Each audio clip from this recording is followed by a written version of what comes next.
Stuff moves through a system from extraction to production to distribution to consumption to disposal.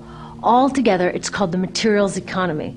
This system looks like it's fine, but the truth is, it's a system in crisis. It's a linear system, and we live on a finite planet, and you cannot run a linear system on a finite planet indefinitely. Our sustainability is under severe threat by the current methods we are using. The monetary system continues to operate with the interest of short-term gain at the expense of long-term destruction. We are cutting and mining and hauling and trashing the place so fast that we're undermining the planet's very ability for people to live here. The survival of the human race will be in question. We need high-quality air, food, and water to live. Therefore, we must overcome any practices which disturb or create the propensity to disturb the symbiotic environmental processes which keep our basic needs in order. How can we live here gracefully over the long haul?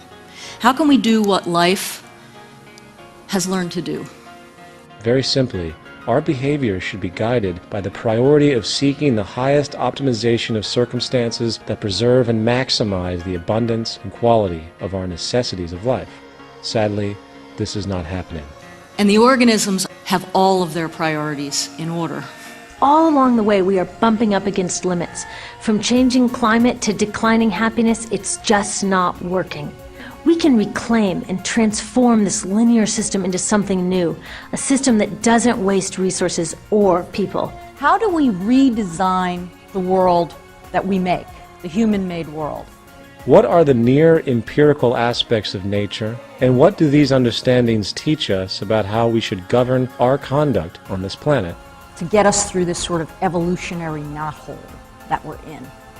The symbiotic relationship of natural processes has a built-in frame of reference, which is accessible by understanding how the world actually works via scientific investigation. 3.8 billion years of field testing. 10 to 30, Craig Ventnor will probably tell you, I think there's a lot more than 30 million well-adapted solutions. These are solutions solved in context.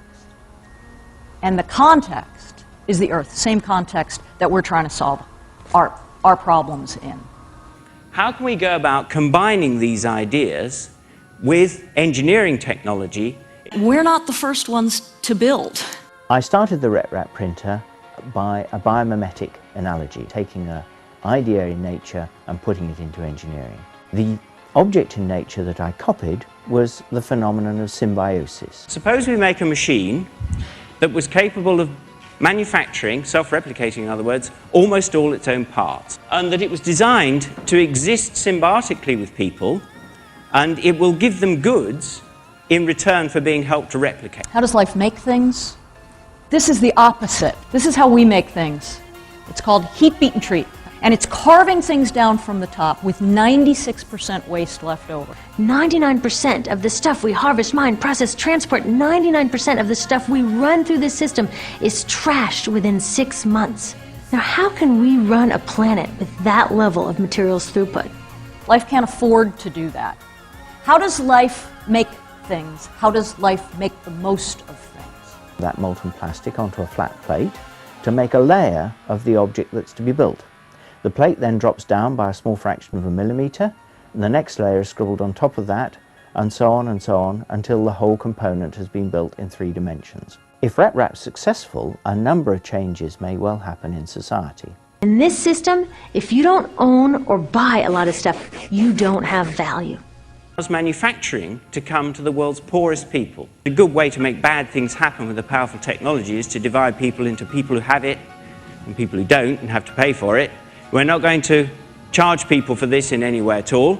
Plants do not see CO2 as the biggest poison of our time. We see it that way. Plants are busy making starches and glucose out of CO2. The material that we use is polylactic acid, because you can make polylactic acid by fermenting starch. You can grow your own starch crop, and then not only have you got a machine that can copy itself, you've also got the possibility of a self-replicating supply of the raw materials as well. How does life make things disappear into systems?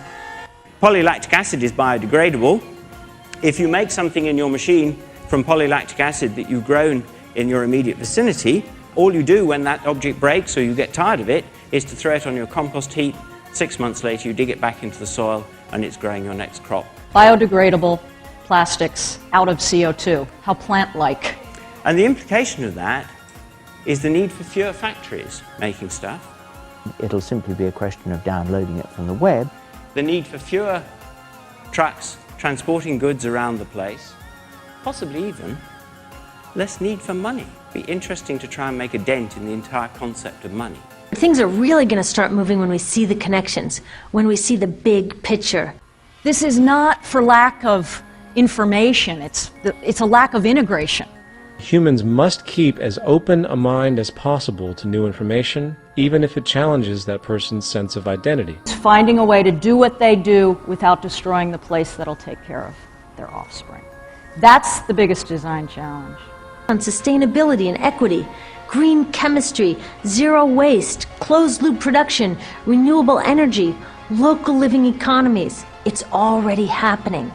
Money is a sign of poverty. We should be able to create goods for ourselves without necessarily the intervention of a great deal of financial activity at all. All without top-down laws or policies or climate change protocols. Now, some say it's unrealistic, idealistic that it can't happen, but I say the ones who are unrealistic are those that want to continue with the old path. That's dreaming. Remember, that old way didn't just happen. It's not like gravity that we've just got to live with. People created it, and we're people too. So let's create something new.